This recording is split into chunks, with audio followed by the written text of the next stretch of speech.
आज जंतर मंतर में कृपया नीचे हो जाए। जो यूपीएस पेंशन के लिए जिन लोगों का नंबर महाराष्ट्र देश के कोने कोने से अनेक राज्यों से आए हुए सभी पेंशनर जो 60 साल के, कोई 70 ईयर का, 65 ईयर का, मोर देन 70 ईयर के अनेक लोग यहाँ आपको दिखाई दे रहे हैं। और पूर्वी जोन के ये जो लोग हैं सब इन्होंने देश के राज्य सरकार के अनेक सेमी गवर्नमेंट ने काम किया है। करूंगा अपने गुजरात के साथियों से, उनको उनकी अनेक सालों से मांग है, कृपया मंच पर आ जाए।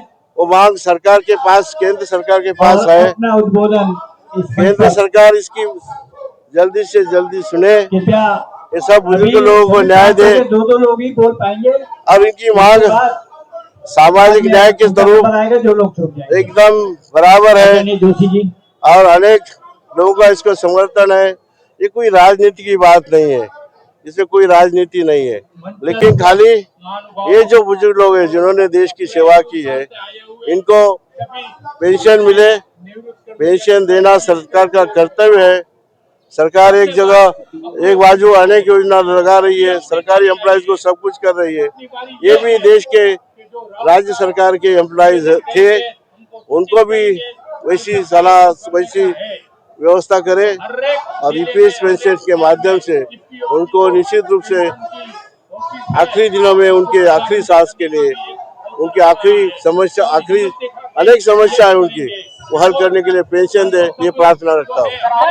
आप भी सीनियर है, ये सीनियर सिटीजन अपने पेंशन की मांग लगातार कर रहे हैं। किसी को 1000 तो मकान मिल रहा है, क्या महीना हर खर्चा मुश्किल है? देखो ना, कोई 1000 2000, कोई खाना खाने को जाता तो 5-5 हजार रुपए लगता है, 4000 रुपए, और 1000 रुपए में उनको कैसे साल में, महीना में कैसा उनका मेडिसिन मिलेगा, कैसा वो खाएगा, कैसा पिएगा। और घर में कोई हो तो ठीक है, कोई संभाले तो ठीक है, नहीं कोई नहीं होगा और कोई नहीं संभालेगा तो क्या हाल हो सकते हैं, ये आप जानिए। सरकार मुझे ये समझ में नहीं आ रहा कि सरकार को इसके बारे में सब मालूम हो कि सरकार क्यों सुन नहीं रही।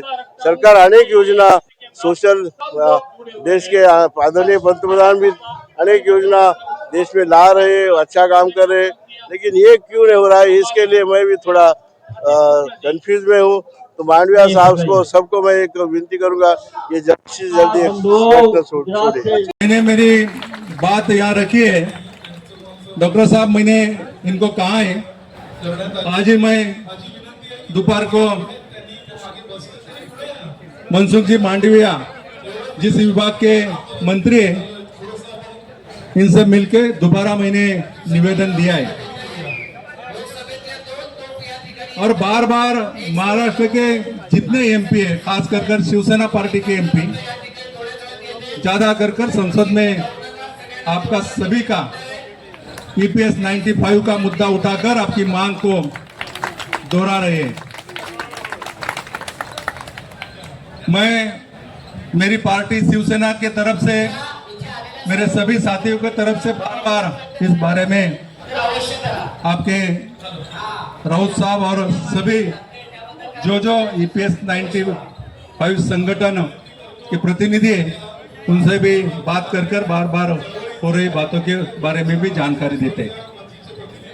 आपकी मांग पूरी हो, केंद्र सरकार द्वारा आपको न्याय मिले, इसलिए जनप्रतिनिधि होने के नाते हम आपका मुद्दा बार बार उठाकर केंद्र सरकार को सूचित भी करते हैं। मैंने मेरी बात पहले रखी है, मैं डॉक्टर श्रीकांत शिंदे जी को ईपीएस 95 पेंशन धारक जो देश भर से आए हुए, उनको अपनी बात रखने का मौका देता हूँ।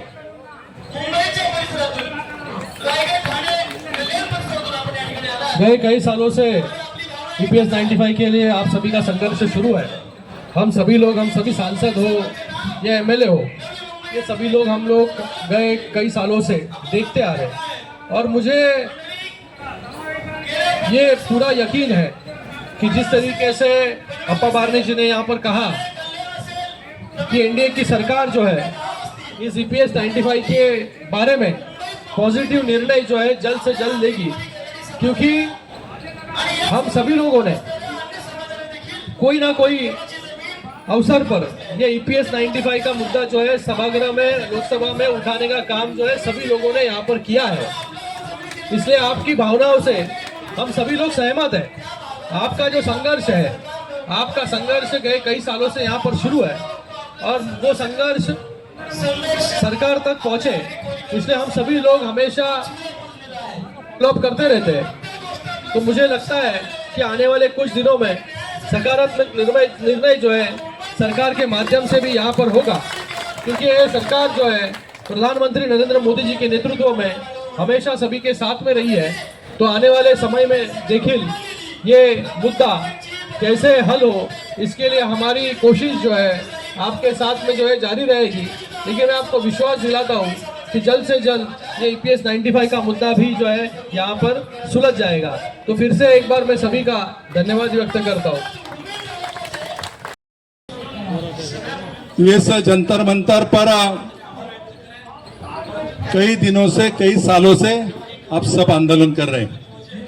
मैं भी कई बार आपके आंदोलन में आकर मैंने मेरा वक्तव्य रखा है, लेकिन सबसे ज्यादा संसद में EPS 95 पेंशन धारकों को अपनी मांग पूरा करने के लिए मैंने सबसे ज्यादा समय दिया है और सबसे ज्यादा बार मुद्दा उठाया। मैं अकेला संसद रहूंगा राउत साहब कि सबसे ज्यादा बार मैं आया हूं। जहां जहां आंदोलन चल रहा था वो आंदोलन में सहभागी हो रहा। मैं आज आपको कहना चाहता हूं, आज मैं सुबह 12 बजे आपके विभाग के मंत्री जी इनसे मिला और मांग की कि कई बार मैं आके आपको पत्र दिया है।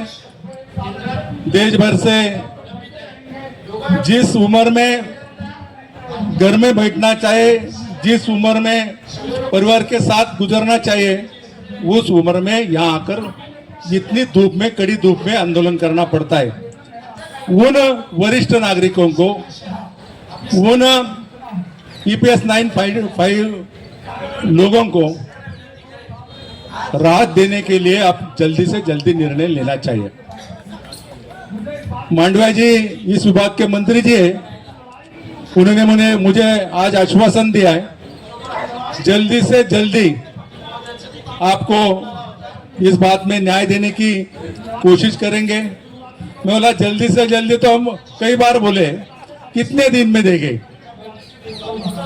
तो उन्होंने कहा ये खुशी की बात, इतने दिन गए, इतने महीने गए, साल गए, कई दिनों में आपको उस बारे में जानकारी देके ये प्रश्न पूरी तरह से हल करने की उन्होंने मुझे आश्वासन दिया है। देश भर से आए हुए सभी EPS 95 पेंशन धारक को मैं इतना ही कहना चाहता हूँ, जनप्रतिनिधि होने के नाते हम आपके पीछे हैं। मुझे आते हुए कई साथियों ने हमें बताया कि आप अभी आंदोलन तीव्र कर रहे हैं। मुझे लगता है कि तीव्र आंदोलन करने की आपको जरूरत नहीं पड़ेगी। जल्दी से जल्दी केंद्र सरकार द्वारा ये निर्णय होगा और कितने दिनों से चल रहे आंदोलन को न्याय मिलेगा। मैं मेरी तरफ से सबको इस बात पर शुभकामना देता हूँ। आपको जल्दी से जल्दी राहत मिले, इसलिए केंद्र सरकार को भी मांग करता हूँ। धन्यवाद।